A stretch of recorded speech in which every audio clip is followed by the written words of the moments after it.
Aqui eu trago para vocês também que nesses quadriláteros notáveis, eu tenho propriedades também que podemos destacar, que eu chamei de P1, P2, P3 e assim sucessivamente. A propriedade P1, ela fala dos ângulos opostos que são congruentes, possuem mesma medida. Como vocês podem observar exatamente na figura 1. Ângulo, eu posso nomear aqui os ângulos usando letras do alfabeto grego, né? Então, se você observar a medida do ângulo alfa, essa medida é igual também ao seu ângulo oposto, alfa também. A medida do ângulo beta é exatamente também a mesma medida do ângulo oposto também nesse quadrilátero, que também vai ser chamado de ângulo beta. Ou seja, vão possuir a mesma medida em graus, tá certo? Propriedade 2, lados opostos congruentes, né? Lados opostos congruentes. Também pode ser aí observada na figura 1 também a questão do lado, né? Lado oposto vai ter a mesma medida e eu tenho que os ângulos também opostos também de mesma medida. A soma, a gente pode observar que a soma do ângulo alfa mais o ângulo beta, que está localizado exatamente em vértices, né, consecutivos, é igual a 180, ou seja, são suplementares. Na propriedade 3, a gente pode observar que as diagonais, elas dividem-se ao meio, né? Dividem-se ao meio, e aí eu tenho um ponto de encontro exatamente chamado de ponto médio. Na figura 2, a gente pode observar esse ponto de encontro é o ponto médio, né, dessas diagonais, e que elas se dividem ao meio. A propriedade 4, todo paralelogramo que tem diagonais congruentes é chamado de retângulo. Observem aí na figura 3 que essa propriedade ela é válida. Então, na figura 3 eu tenho a presença de um retângulo e, consequentemente, suas diagonais são congruentes, possuem mesma medida. Propriedade 5, P5, todo paralelogramo que tem diagonais perpendiculares é chamado de losango. É o losango. Então, na figura 4, eu tenho a figura de um losango. Com certeza, você que gosta de jogar pipa, já se deparou com esse losango aí na sua vida, né? Quando criança, quem não gosta, né? Todo mundo gosta aí de soltar pipa. Então, o formato de uma pipa, por exemplo, é um losango.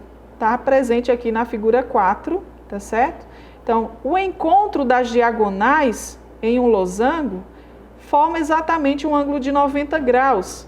Logo, eu tenho aí diagonais perpendiculares. Propriedade 6. Todo quadrado é retângulo e também losango. E, portanto, suas diagonais são congruentes e perpendiculares. Então, dá uma olhada na figura 5. Figura 5 apresenta exatamente essa propriedade 6, né?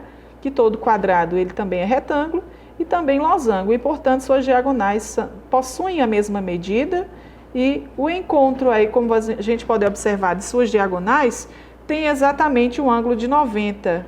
Ou seja, esse encontro aí, essas retinhas se cruzam formando retas perpendiculares. Então, quadriláteros. Vamos dividir esse quadrilátero em duas partes? Se você traçar um segmento, por exemplo, né, nesse quadrilátero aí ABCD, então vamos passar um segmento de reta saindo do vértice A até o vértice C. E aí eu posso obter exatamente dois triângulos. Logo a gente pode concluir o seguinte, ó, que a soma das medidas dos ângulos internos de um quadrilátero é exatamente igual a 2 vezes 180, ou seja, 360 graus. Sabe por quê? Em qualquer que seja o triângulo, a medida dos ângulos internos, a soma das medidas dos ângulos internos em um triângulo é igual a 180. Como eu tenho a presença de dois triângulos em um quadrilátero, podemos concluir que a soma dos seus ângulos internos é exatamente 360 graus. Vamos ao exemplo? Eu trouxe para vocês agora o exemplo de número 1. Calcular o valor de x e as medidas dos ângulos localizados nos vértices, né? O vértice P e o vértice S, como mostra na figura abaixo. Qual é a solução, né? Como eu faço para encontrar o valor de x? Então, a gente viu anteriormente uma propriedadezinha porque os ângulos opostos, eles são congruentes, né? Quando eu tenho aqui um quadrilátero notável, né? Logo, fazendo 3x menos 10 igual a x mais 50, eu tenho aí a presença de uma equação do primeiro grau, isolam-se as incógnitas, como a gente pode ver aqui, ó, 3x, né? Menos x é igual a 50 mais 10. Logo, eu vou ter que 3x menos x é igual a 2x, e 50 mais 10, somando, eu tenho 60. 60 divide por 2, ao dividir por 2, eu tenho como resultado que x é igual a 30. Se você vê esse valor de 30 aí, ó, esse x igual a 30, vamos substituir agora no vértice P. Ao substituir, eu tenho 3 vezes 30, então vou ficar com quanto? Com 90, e 90 menos 10 é igual a 80. Então, o vértice P apresenta exatamente 80 graus, a sua medida desse ângulo interno. No vértice S, ao somar 30 mais 50, também eu tenho 80 graus no vértice S para esse ângulo interno. Portanto, a propriedade ela é provada, né, nessa figura, como a gente pode observar no exemplo 1. No exemplo 2, calcule o valor de x e determine as medidas dos ângulos de cada ângulo interno na figura 2, tá? Então, para determinar o valor de x agora nessa figura de número 2, eu trouxe como auxiliar a figura de número 1. Dado um quadrilátero, tá? Esse aqui não é convexo, como a gente pode observar, né? Ele não é um quadrilátero notável, tá certo?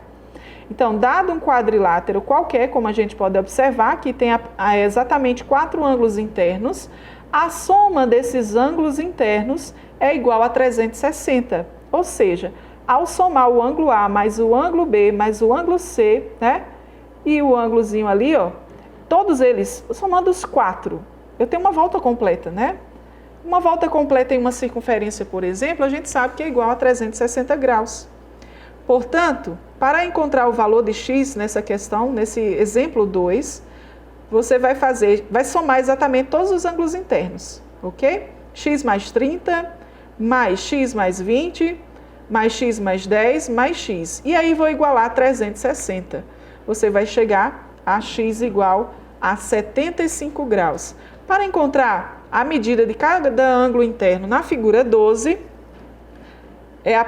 faz o quê? Apenas substitui o valor de x e soma com 30, né? No primeiro ângulo ali, eu vou ter exatamente 105 graus. No segundo, x mais 20. Então, substituindo, fica 75 mais 20, eu vou ter 95 graus.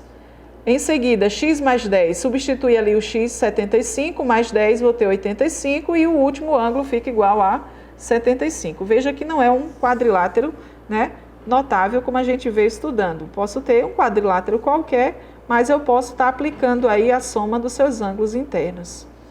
Gente, é o seguinte, chegamos ao final, é isso. Eu espero que vocês tenham gostado, prestem, né, bastante atenção. Se não conseguiu entender, vejam novamente a aula, tá?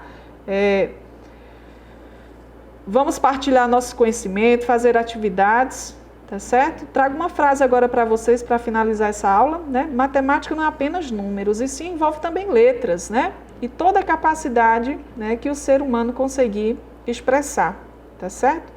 Obrigada pela atenção de todos vocês e até mais.